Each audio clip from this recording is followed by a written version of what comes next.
Hello, are we recording? We are now recording. How's it going? Hello. All right. All right. It's nice to see you, Will. It's been a while. When was the first time I did this podcast? I think it was... You haven't hit record on the We don't hit audio. record on that. We never use it. Weirdos. Yeah. Why? We're not as professional Well, as you. do you know what? We've had this conversation. I know you've got your own podcast, Yeah. but we've had this conversation because sometimes I feel the audios aren't very good. Backup audio. And what does a backup audio do? Well, if one fucks up, we're not allowed to swear. Beep. Well, unfortunately, your mother swears quite a lot, so there's a lot of Runs in explicit the content. family. Yes. Explicit content, not for children. That's it. Yeah. You'll just get a better quality. Fair enough. Well, we're happy with our setup. It's not going to change again. Mike and I get really anxious when you come in because we Why? think you're going to tell us off. I do. You do it wrong every week. That's it. What are you going to do when I'm not here? We do it. We just get on with muddle it. on, don't we? Yeah. Yeah. We're quite You're good also at muddling. really far away from me now. No, it's because somebody's put a random camera in between. It looks better though, It does look better. I agree. Does apart it? from the tap. Okay. But doesn't everybody have tat in their No. house? Try not to have tat. Well, you've got a record player on the top. You've That's got not a tat. row of old bottles of Coke. Yeah, but that's collections. You've got enough stuff. Maybe in it's your- just an age thing. The older you get, the more tat you Yeah, I think hoard. it's tat that nobody else wants, Yeah. whereas the tat that... But also, nobody else wants my gramophone. It just looks cool. Oh, it looks really cool. Yeah, but I think everybody's tats. I mean, I never had anything. Also, you bought me that. I mean, that says it all. But I never had anything from my childhood at all. Yeah. So literally nothing. So all the stuff that I've got is stuff that I've generated from, I think, because I didn't have things like that when I was a child. So not having things as a child, Yeah. you end up. I think it. now I, you collect tat. I also do think it Don't is like an anymore. older. Like this is no disrespect to you being older because we all know that. But I think it is an older thing. Like a no, because thing? when you like took over your grandma's house, like she had tat. Yeah, she did. There was And it's stuff not to get rid tat. of. It's No, just like just- memories and stuff that they. And I think our generation is a lot less. We don't have photos. We don't have like I only have photos in my house because somebody's given them to me as Is a that gift. my fault as well? No, but it's like we don't have we didn't do that thing. if you know That's what I mean. really true. I've made a conscious effort in my lounge. I've got that table, which funnily enough is my grandma's table, that I've got pictures on. I still Yeah. need to print some more, but it's really the only place in the house that's got pictures. But I've made a conscious effort to do it Yeah. because for that reason, I don't know how many photos you got on your phone. I think I got like 50,000 on mine. but never look at them. You never look at them. Yeah. Oh, see, I look at them because I have mine that changes every You have your day. screensaver that changes. Yeah, it changes. But also, you printed some of those pictures off for my birthday yeah. last year, and it was lovely. And I've now got them underneath more tat. I've got them, and you bought that underneath my glass dressing table. I've popped them under there, so I see them every day, and I love that. At least it's easy to buy for birthdays and Christmases. You just buy Absolutely. Do you know what? I had that conversation last night. We were talking about what to buy our parents as they get old. And as they downsize, it's really hard to buy them tat because they've got nowhere to put it. Do they downsize though, or do they just have more tat that there's just no room? I think it depends on the person, to be honest. But I guess you guys have downsized massively. Yeah, yeah. so now you've got less space to put tat. You've gone from a 5-bedroom house to a 2. Yeah, but the other side of that is, I'm not the hoarder in the family. You need to take that back. You said Both the of other you day. are. No, we're Both not. of you I'm are. not. I get rid of stuff. I get rid of a lot of stuff. Dad doesn't. Are we really going to bring this up in public? God, I don't. I like things, but I don't necessarily. I will get rid of just stuff. say shoes. Yes. No, I have. Or the better one, Hoovers. Hoovers. How many Hoovers do you own? 1, 3, Technically, you own mine as well because I 4. borrowed yours for a long and period Cornell's of time. got 1, 5. Have you got your Makita one? I was going to say, Oh, does 6. that include the backpack 6. one? Yeah, 6. Ghostbusters. What about the one in the garage? Now I've included that. Okay. 6 Hoovers. Yeah. One for each day I'd of the quite week. like another one. I'd like one of those ones that goes into a station and comes out and cleans when it's necessary. What, the automatic one? Very You, well. You should get one. used to have one of those. Yeah, I didn't used you? to have one of those. What happened to it? Oh, Did it die? it fell off a cliff. How did it fall off a cliff? Fell down the stairs. No, the problem with them, right, is, and this is going to sound really silly, but you have to empty them. And now we're on to Mike. The problem is, right, those Hoovers are great, But the little box that collects the rubbish in is like the size of a matchbox. So as a result, it goes out and cleans a room. You then have to empty it. But the ones that they do today empty it into a bigger thingy. Correct. That's it. I'm talking. This is like You had yours a long time ago. years ago. Long time ago. So as a result, yeah, it was just a pain in the bum. And if you'd forget to empty it and it went out again, quite often it would just spit it all everywhere. So you'd end up with a worse problem. How many lawnmowers do you have, Mike? I have 3 lawnmowers. Lawnmowers, hoovers. I don't have 6 though. I have 3. It's a big difference. Yeah, but hold on. And one of them is technically not mine anymore. I've kind of given it away To who? to the company. That only you were an employee. So, yeah. Oh, that is. When I was going through my court case recently, I can't say too much, but this guy was like, he owned like 5 parent companies, but it was all owned by one company. And my lawyer was like, so you own all of those companies because you own the top one? He was like, no. And he was like, well, who are the other shareholders? And he was like, me. And we were like, come on. So that means that you own all of the companies. Exactly. It's just like, yeah. It is a crazy. Yeah, you do. But I think collecting things can have special meaning. Some things have a special meaning, don't they? And you have certain things. What, hoovers? A hoover does. And lawnmowers. And You lawnmowers don't. hoover up memories and you cut your grass. So great memories, aren't they? I'd like a remote control lawn thing. Oh, you should get one. That's They are what good. I've got. Yeah, I'd like one because I'd just like the lawn to be kept tidy all the time. Honestly, you should get what I got. Absolutely Dave will fantastic. not allow that in this house because he likes cutting the lawn. I like cutting the lawn, but I don't like cutting the lawn every week. And that's the problem. We've got a bit more time in our hands now, so it's not like it's a problem. That's true. So I feel like we should really start this podcast. This started, isn't it? Well, I feel like we need to introduce you. So for what do anyone you that's collect, watching. Will? Synthesizers. Yeah, how many synths have you got? A lot. Come on. But it all makes me money. No, come on. I literally don't know. How many records have you got? Not many. No, I really don't. Not in your house you haven't, because where are the rest of them? No, they're all in my house. Yep. I would like to argue that. I think you've got some on the mezze floor. No, they don't. They're all in Really? my house, yeah. Okay, I'll give you that then. Yeah. The cookbooks are in your mezze floor. What about all the cables that you have? Yeah, Because but that is something again- that Hannah raises. But again, all the cables. If there wasn't cables, this podcast wouldn't happen. We're not talking about our cables. but- We're talking about your No, cables. but half of these were my cables. It's very nice of you to have donated. It's a great cause. You are useful when it comes to a cable because I can always go, have you got Very one useful. of these? Very useful. It's like Dad and his tools. You don't need it until you need it. Until you need it. Yeah, I do have a lot. But again, if I chucked it out, I would need it. But do you find that with friendship groups? I know this sounds really, we've gone into a completely different element This is here. Angie Clarke. Where kind you of don't thing. actually see your friends necessarily on a day-to-day basis or speak to them sometimes on a monthly basis, but actually, I'm not saying that they're useful, but they're people that you can call on in your life that you wouldn't ordinarily have that relationship. You must have it with your American. Yeah, I think there's like layers to it of like levels of friendships because I think there's some people that I talk to pretty much every day on text or something like that. And then there's people that I talk to now and like a couple times a week. Then I don't talk to them for months. I literally had a conversation with an old mate from Bristol I haven't spoke to really for a year. But everyone's all like, there's always people around. Again, I don't think we meet too many people in life that it's impossible to keep in touch with everyone forever. But do you find that really hard because of the lifestyle that you have? No, I just think I make a very conscious effort to keep in touch with everyone.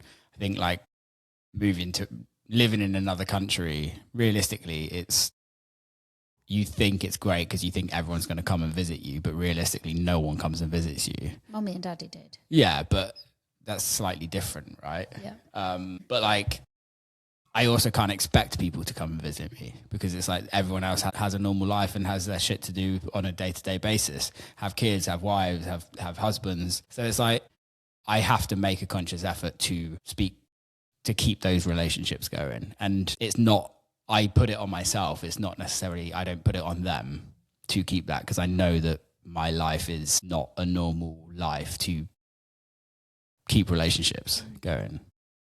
So, but it's like having an intimate relationship with somebody. If you've got a girlfriend, trying to keep that going and do what you do must be quite tough. I don't know, because you just make it work. I think it's that old adage, isn't it? Of, you adapt. Yeah. You adapt to whatever the situation is and what you're doing, and you make it work. Yeah, and I think you make it work if you wanted to make it work. And if you don't want to make it work, like, don't get me wrong, like, there's a huge amount of compromise in my life, from being single to being in a relationship, and even from being single to living in America and being single to living in the UK and having a relationship in the UK, but also all my work being in the US and still having a relationship in the UK and not being able to travel together and things like that. But again, it's just like, you decide what you want to do. And if you don't want to do it, you don't do it. And if you do, you do. But there is like, you have to think about somebody else, where, like, even just living in the UK, I talk about this quite a lot, is like, when I lived in America, it was obviously I had to think about people. I don't have to do anything for anybody else. It's literally just me. Like, it's me and mates, but also mates, there's not really any like expectation, I think, friends put on each other to a certain extent in my relationships. So it's like the most I had to worry about when I lived in Detroit was, what am I cooking for dinner tonight, and where am I going, what airports am I flying to, if you know what I mean. Where here it's very different. Like, got Hannah, got you guys, there's more people around, there's Victoria, there's all the niece and nephews, like, there's more to pressure to think about and then do the touring and all of that. And your job. And job, yeah. But it's not pressure, that it's still a choice, if you know what I mean. I could still just fuck off and live in America, but does that what you want? No. So it's just choices, really. Do you have that same dynamic in your friendships and relationships? It's very different because I don't travel all over the world like Will does. So it's very, very different. But I think in any kind of friendship relationship, it's all about the effort that you make. And I think different friends make different effort, and the perceptions are different. So I've got a mate who I probably talk to, I don't know, maybe once a week, maybe once a fortnight sometimes. And it can sometimes feel like, we're not as close as perhaps we are. And that's just because we don't talk every day. But that doesn't change the quality or the value of that friendship. It's just different, I think. And, as Will said, everyone has different pressures. They've got a full-time job where they're traveling a lot. They've got a wife and things like that. So everyone's just different. I think it's also how you grow up. Yeah. Like, I grew up with you guys, and you guys are like more social than me, realistic, especially more social with me now I'm in a relationship. Like, I think when I was single, I was doing a lot more of like seeing people and doing all of that. But when you're in a relationship, you kind of, that doesn't fall aside, but your priorities is, I would need to make more time to spend time with Hannah. But like, growing up with you guys is like we grew up as kids having your social life. It wasn't really like your social life probably was impacted by having kids. But I think because you had, I don't know, you tell me a bit, but you had kids super young and then had me, like, it felt like we just slotted into your life, if you know what I mean, like going to the rugby club every week, like you always having friends over, like dinner parties, you going to balls. And like, I remember that being a huge part of the childhood. And I think I see friends where their family aren't as social and they're not as social as people. And there's no right or wrong, but I think it's just how we were brought up. I know, I mean, it's like for us, we have a massive social life and lots of friends, some very, very close friends and some not so close friends, if you see what I'm saying. But it's like, I talk to you probably every day or every other day. Obviously, we talk every day, but even if you're not in the country, we still talk. And I talk to Victoria every day. I've always done that with all of my kids. I've always kept them very close and spoken to them every day. And then other people have become part of our lives where we do that as well, if you see what I'm saying. But socially, you have a massive social life. Yeah. But I think that if you were linking that to your mental health, if you spent all your time isolating, you're in the studio on your own. Yeah. I'm good at isolating. Yeah. But what impact does that have on your mental health, particularly when because it's quite a stressful job that you've got. People don't see it as a stressful job. Yeah, I think it depends because I go through phases. I love the isolation, and like without me, well, by sounding selfish, if I could isolate more, I would. Like if I could be in the middle of a fucking forest in a studio by myself, I'm happy as a dog in pig shit or whatever the saying is saying. Like that's dream status realistically. However, I also love socializing, but I love socializing. I think it's quite like an introvert trait where you're great at being by yourself, but you're very picky of who you want to be around. And like I've got a stag do this weekend and I'm not dreading it because it's a very close friend, but I'm dreading the socializing with the people that I don't know. But is that shyness? I don't think it's shy. It's just I know who I want to hang out with. And I make an effort to hang out with people I want to hang out with. And I'd rather hang out with 2 or 3 people and have like really good conversations and a really good time and have a good food and do all that rather than hang out with 20 people and not have that. Yeah. Whereas I've got friends that like want to go out and hang out with everyone all at the same time and do that all the time. It's literally my worst nightmare. I think it's fair to say I'm exactly the same. Like I much prefer a couple of friends or one friend, and we have a really good, really good evening. We go out and eat, or we cook at home, or we chat, or we do it a lot. And I much prefer that to the idea of going out, to do something as a group or out. I'm going away at the weekend, and there's a group of people that don't know all of them that well, and it'll be fun. But I also know I prefer to go with one person, and I don't know. I don't know if that's something that's our generation or if that's. I don't think it's our generation. I think it's generally like you grew up as a developer, which is very isolated as a job. You're sat in front of a computer, and mine's exactly the same. We have to put the work in behind a screen. Yeah, it's not like we can put the work in a group setting, right? But again, like what you do in like group therapy, like it's literally my worst nightmare. Like that scares the shit out of me. I did a talk in Bristol the other day and I was nervous, like talking. I can play in front of tens of thousands of people, not get nervous at all. But the minute I have to talk to 10 people, like I'm like, oh, so how do you feel about doing the podcast? Because I do this every week. But that's my point. My point is when you're talking on your podcast that you do, there's thousands of people listening to it. It's different. Do you not have that concept? Because at the time, no one's listening. Yeah. I know what you're saying. Yeah. I feel that as well. Like it's a one-on-one conversation. If other people want to listen, that's their choice almost. But do you get people that come up and say to you, I listened to the podcast last week? People that you don't even know? I have done, yes. Not recently, but yes. Yeah, I've had quite a few of that. Yeah, people are listening. The crazy thing is the way numbers of work online is a bit mental, right? Like, okay, it might not sound a lot, but like 1,000 views means that 1,000 people or even 500 people, like that's sometimes because some people go back and listen. So, okay, that's 1,000 views, 500 people, cut it in half. Like 500 people in one room is a lot of people. Yeah, it is. But 1,000 views doesn't feel that much. No, that's true. And it's like what I have been talking about in like my industry where streaming is kind of fallen out of its arse to a certain extent. But like, it's because the numbers were so high and we were so used to high numbers. But like the high numbers we were used to, there's 2 ways. The high numbers we were used to, okay, let's say for instance, you get 1 million streams on a record.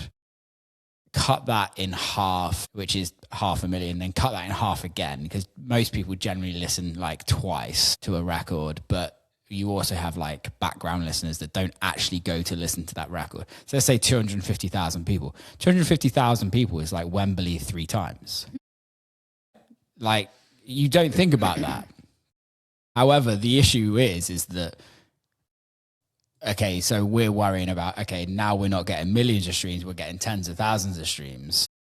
Still a shit ton of people listening, but it's the difference in what realistically everyone's having. The issue is 1 million streams only generates a certain amount of cash, which is pennies in the grand scheme of things, which means that when the streams have gone down to like in the hundreds of thousands or the tens of thousands, you're literally earning nothing, although there's thousands and thousands of people listening. So I think that's the thing. It's similar with social media where you might get 20,000 views on a reel, but like that doesn't equate to anything. Whereas if you were doing a talk in a conference and people bought, let's cut that down to 5,000 and 5,000 people bought tickets, that equates to something. And I just think like the views, like the way we all look at views is like very blasé because it means fucking nothing in the grand scheme of it. But when you're talking about generating money and also being part of your profession, because your profession is very much about, it's your living. I mean, we do this because we like it. And you persuaded me and I went, oh, okay then. And you... That was the other way around. But it's that, well, we bounce off each other. Sometimes we want to do it and sometimes we don't want to do it. But primarily but it was never about how many views we get. We're generating money. We're just generating information out there. And a community. But for you guys out there, it's about generating an income and as well, which must have a horrendous stress on. I think like I never thought I was stressed. Like I think when I was living in Detroit, there were stresses, but it wasn't really ever career stresses. That was who was going to shoot you the next day. It was probably dodging bullets left, right, and centre.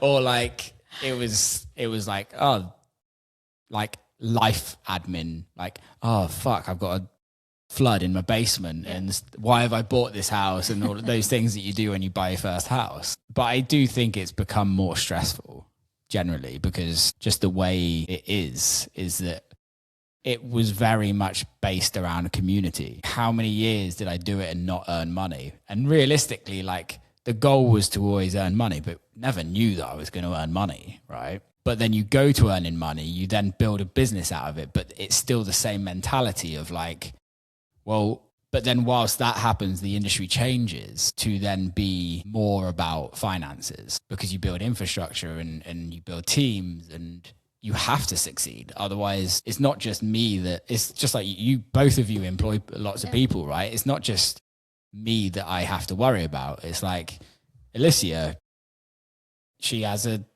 3-year-old kid, if you know what I mean. I put food on the table for him. My manager, I know he manages other artists, but he's got a wife and 2 kids, if you know what I mean. Same with my agent, same with content people. And then on a bigger level of like, you've got the promoters. If my show doesn't do well, they're losing money. And then there's the record labels. Like if that record doesn't do well, we're all losing money.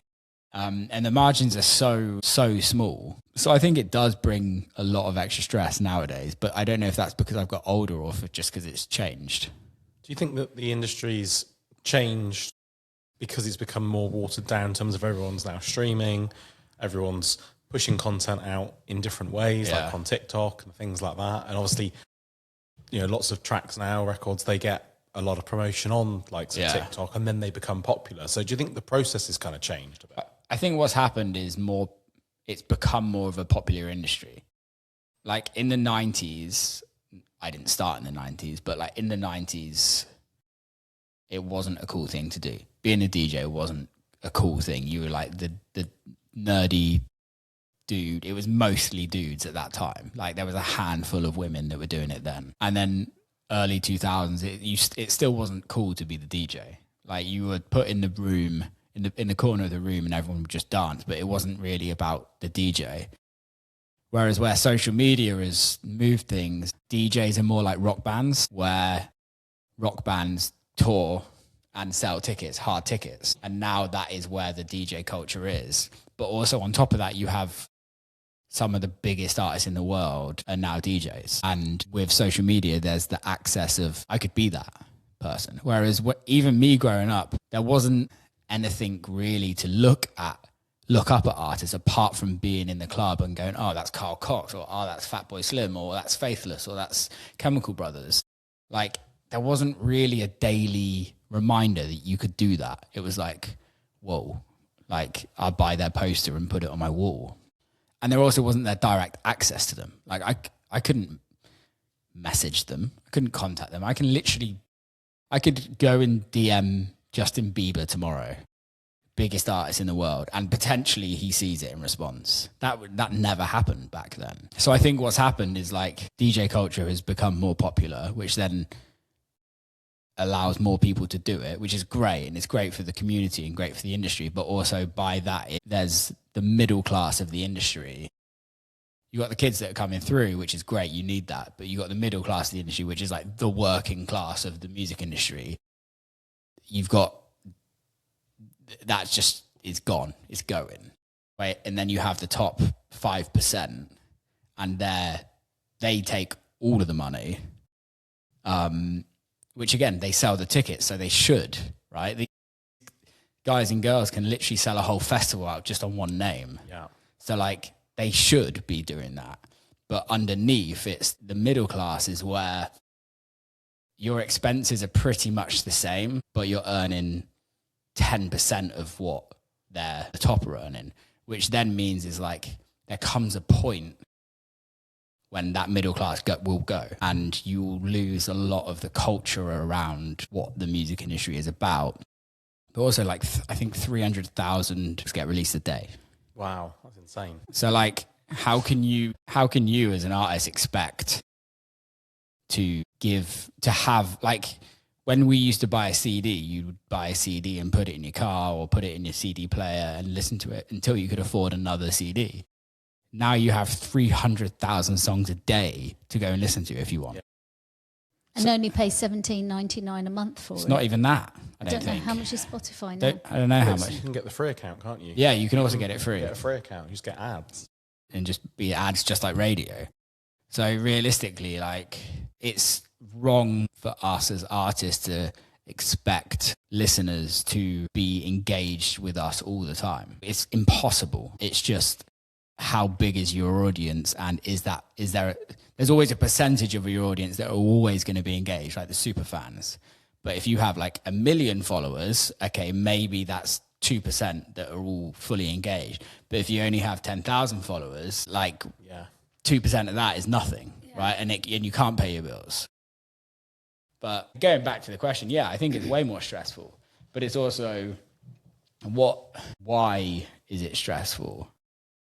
Realistically, it's just finances. There's nothing else that stresses me out about the music industry apart from that. Over the years, I've probably come across every situation that is ever going to happen to me in the industry, and we're still kicking. So it's like, I think it's just purely the financial stress sometimes that realistically we're very fortunate because we earn a shit ton of cash in comparison to what most people would earn. But it costs a shit ton to run. But also, it's limited. You can't play in the same town every night and get the same kind of revenue, can you? And you've got to spread yourself wide, which then increases your outgoings. Whereas, like for you, Mike, it's that bit where you have your businesses in one area as such, isn't it? I know you have your IT business goes out, but most of that can be done on the telephone or online. Yeah, the cost of doing business is significantly lower. Yeah, because I'm not having to travel all around the country, all the world. But I again, like, everyone has costs to run business. Everyone, like, and the biggest cost to your business is staff, right? Actually, I'd probably say staff, but also what comes to kind of supporting 20 people in, they're like food, water, stress side of it. and all the stress that goes with it. That's you're our business. caring for. Yeah.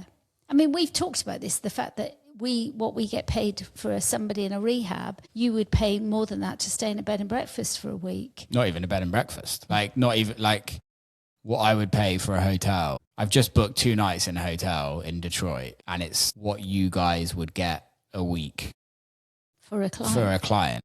And it's crazy. It's right, but I suppose that's the thing about being imaginative about how you manage your money, isn't it, as well? Because you're going to have it all with all your tenants, similarly to people that we rent property out to. The stresses of that it's all of a sudden going to become vast, and most landlords are just saying, done, let's get out of this. For sure. I mean, Yeah, the cost of doing business, I think, in general, is gone up significantly in the last. Well, really, I think it's since COVID. There's a kind of a projection where it's gone up. I went to a breakfast meeting with our local MP. Go for it. About 8 weeks ago, there was someone there who's quite prolific in the local area. In lots of well-known businesses, and she stood up and she didn't comment throughout the whole thing. And the MP said, do you want to make a comment? And she stood up and said, yeah, my comment is that it used to be fun to run a business. It used to be enjoyable. There used to be lots of satisfaction out of it, all of those kinds of things. And she goes, there isn't anymore. There's no joy in running a business, or simply put, there's less joy because of all the additional administration, the taxes, the challenges of hiring people, the challenges of firing people, even customers. We live in this social media age now where, everybody asks for a survey whenever you go anywhere. I had it the other day. I went to a petrol station, and on the way out, I was given a leaflet saying, "Can you review this petrol station?" I'm thinking, no, I don't want to review a petrol station. Getting fucking petrol. I'm getting petrol. I'm really not interested. Yeah. But as a result, because everybody's so conscious of that, you live or die on reviews. It's, we're in this state now where everybody watches everybody and everybody compares everybody. And I guess that's, kind of similar to what you were saying. It's also though, I totally agree with you that especially in the consumer business of restaurants and all of that, it's reviews, and one bad review for a restaurant can pretty much destroy it, right? Yeah. Which is sad, because that bad review might be nothing to do with the actual restaurant. Yeah. It could be that person was having a bad day, and whatever it is. And I think that is the thing that I'm trying to, I have since COVID, have stepped away from the pressure of the views and the streams and the social media likes and everything like that. That actually, if I put my phone down and not look at it, doesn't affect me. Nothing's real on the internet in that sense. And does it really matter? Yeah, I think that's if I stopped, does anyone really care? And I think that's it. It's kind of a bit of a dark thought, because obviously people do care and people do enjoy what we all do as human beings. But realistically, if I stopped music tomorrow, yes, there'd be an effect on the people that I employ, and I'd have to work out how to earn money. But also there's so much music I've released over the years that there's an endless supply for people to consume, right? Michael Jackson isn't releasing any more records, but we're still consuming the same fucking records over and over and over again. It's not going to be the end of the world. And it's kind of egotistical for me to think that it matters, because it doesn't.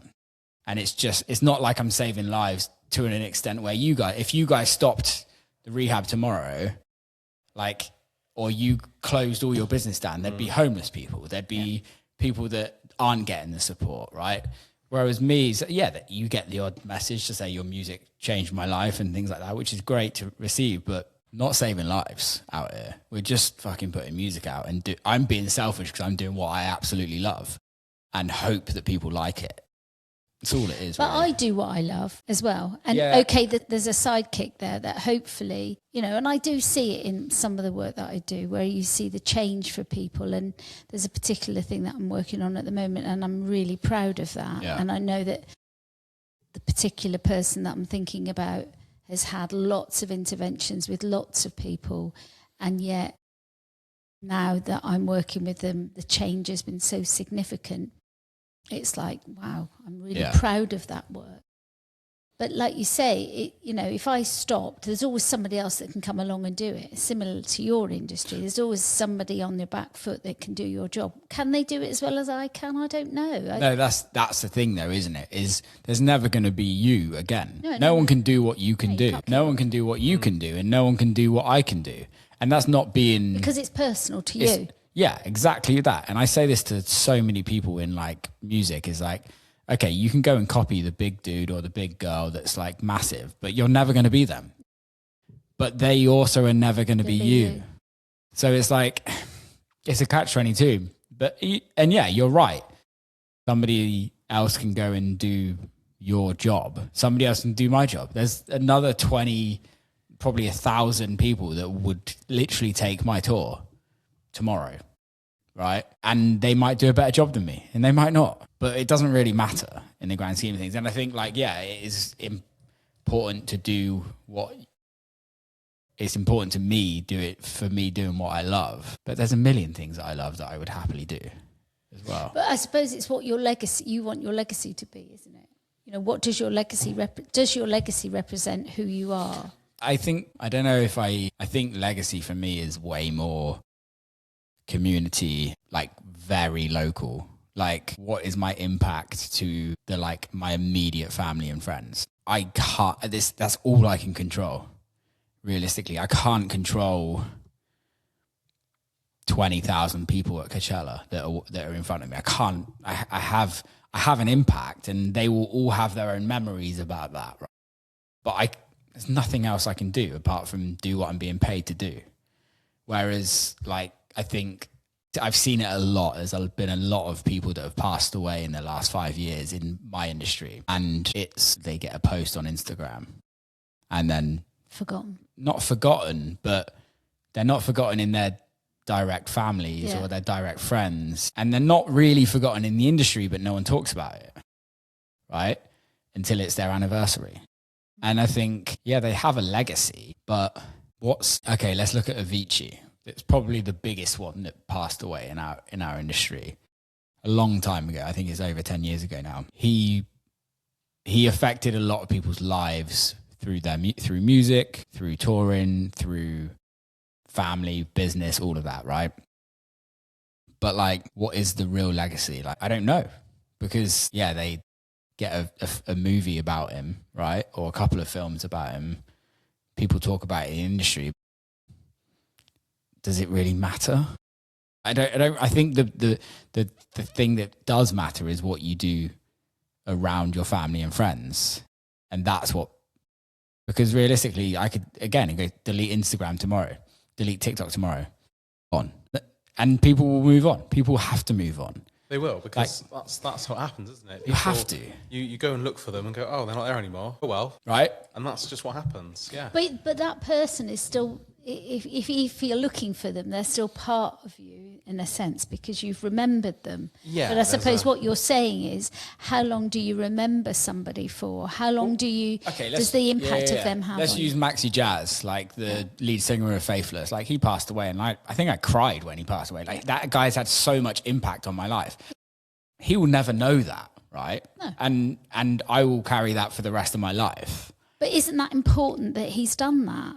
The fact that he's done that for you, it doesn't matter who he's done for anybody else, but for you, that's the impact it had on you. And that's the legacy that he's left behind. He doesn't know it, but he doesn't need to know it. Your legacy isn't about what you need to know that you've left behind. It's what you have left behind. But then again, I guess it goes back to the question of me worrying about my legacy or like I can't worry about it. No, you can't. Because it's like, I don't know what that is. That means something different to everybody else. However, I can wake up every day and go, I will make sure that I am giving to this person or to this person and doing all of the like day-to-day things that realistically I know that who's going to be at my funeral, if that makes sense, if they're around. And I think that's realistically the legacy thing for me. But then that comes back to, so when you two came in this morning together, and you were here already and then you arrived, was it, let's pick on Angie Clarke? Maybe. Yeah. It was, I'm not sure. But it is those things that we do, isn't it, that you kind of missing people when they're not there anymore. Yeah. And that actually Faithless was one of your first concerts you went to, and some of his music was absolutely out of this world, and it touches you, doesn't it? It has that impact on you. It's like, I can't remember the guy's name, Miles. Robert Miles. His children came on the radio yesterday when Dave and I were going out, and immediately it brings back all those memories and what's linked to that and stuff like that. And I think we all have that, don't we? We have the capacity to do that to people. So then another kind of sideline is, why is it that people don't necessarily think about what they're leaving behind when they walk into a room, when they're at the bus stop, when they're Yeah. doing the garage, and there's a little old lady. Yes, somebody, I was in a shop and they couldn't afford to pay they were counting the pennies, and I just wanted to go and pay, but I thought, oh, is that going to offend them? Yeah. Do you know what I'm saying?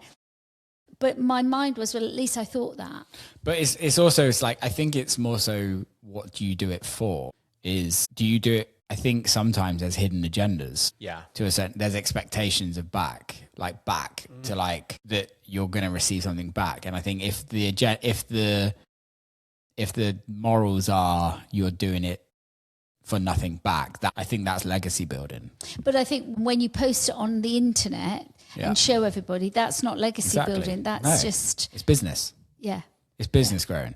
And I write for a few people, and I was speaking to one of the persons that I was writing for, or I write for, and they were like going through the issue of like, they were talking to their management, and she was just like, she's just like, I'm just not earning enough money. Like, this just isn't working. And she was like, all these people are earning so much more money than me, blah, blah, blah. And I was like, they're not. They're just showing. It's just showing that they are, because it's very easy to show on social media that you're more successful financially than you actually are. And it's a game, especially in my industry, that has to be played, because you're not going to go on social media and go, guys, my show's not selling tickets. Like, I need you to buy them. Like, otherwise I'm fucked. Well, it's that adage, isn't it, of, people don't jump on a sinking ship. No. And that's the same thing. You go on with a negative story and people aren't going to be interested. But you say that, though. But if you look at an awful lot of on social media, you have somebody that's passed away or in the news and they've passed away, or some unfortunate circumstances have happened. And then they put out one of those GoFundMe or something like that. And you get like 500,000. Yeah. But that's different, isn't it? I think that's really different. Is it, though? Yeah, I think it's really different, because people aren't necessarily raising money for that individual or that individual's family. Sometimes they are. Quite often it's for a cause. And I think that's sort of some of the difference. But I think, saying, my ticket's not selling or whatever is very different. It's very different. I think it's also like, there's a facade. Kate Bush has like openly talked about it, which is why she started an OnlyFans, right? She's like, I can't afford touring. I have to sell pictures of my ass for me to do touring. Yeah. And it's like, she's had number ones. She's been massive, global. And she's actually really pushing the like music industry in the UK of like putting in laws for wages and things like that. But it's like, it has to be done really well. And I actually don't know how well it works. I think there's I did like a remix for Carl Cox's label. We put one out last week, and I decided not to put it out on Spotify, because it's not a record for Spotify. It's 6.5 minutes long. It's not going to work on Spotify. So what's the point? And so we just did it on Beatport and Bandcamp, which is a place where people have to buy the records, right? Automatically, you buying one record on Bandcamp is pretty much worth, like, which is crazy. It's like $1.29 for the record, or £2 for the record, is probably equivalent to like 5,000 streams on Spotify or 10,000 streams on Spotify. But like, and I made a conscious effort to talk about that on social media, of why we're doing that. And it wasn't a money thing. It was purely a thing that like, this just isn't going to work on this platform. So if you want it, you have to go to this platform. But I could have switched that and gone, fuck Spotify. Spotify are not paying anyone any money. But realistically, the consumer, does that really matter? Do they actually care? I think this is exactly the same for the TV and film industry. Mm-hmm. Some of their lead people are saying the same thing, which is because people now are producing lots of their own content and sticking it on YouTube, and it's all amazing. A lot of the TV and film production companies are getting a lot less revenue. Yeah. So therefore they can invest a lot less money going forward. So I I think it goes back to what we said at the very start about everything's getting very watered down. But I would prefer, and I know I've got Spotify, but only because you've made me have it. But I spend $17.99, I think, on it per month, and I can probably say that I listen to it no more than twice a month. And it's a complete waste of money, because I would prefer to go out and buy a physical item, stick it in my old-fashioned CD player, or stick it on a record, the record players at the back. I'd rather do that than go on a streaming thing, because I'm listening to what I want to listen to. Because as soon as I go, I'll listen to Will Clarke's, as soon as that track finishes, they put somebody else random on that I don't really want to listen to, and don't do that. Unfortunately, that's just the way consumerism is. But has that consumerism become so much so that, as you were saying about Kate, has to almost undermine her own value to be able to have a living, if you see what I'm saying? You know, do people have to sell their feet and their bottoms and various other bits and pieces? Or that's how society feels they have to do to be able to create an income enough to be able to do the things that they want to do. And for her, it might be writing records and performing, but for other people, it might be buying a car. Well, I think like consumer behaviors have just changed, and I don't think they've changed because they're needed to change. I think the internet changed it all, which for the better, in my opinion. I just think the companies that are the owner of the heads of the companies, just like any big company, is not about, it's about profits. They have to employ God knows how many people. Well, everybody's about profit. When you run a business, you've got to be thinking profit, because fundamentally you've got to think about investing back into your company. So you've got a company.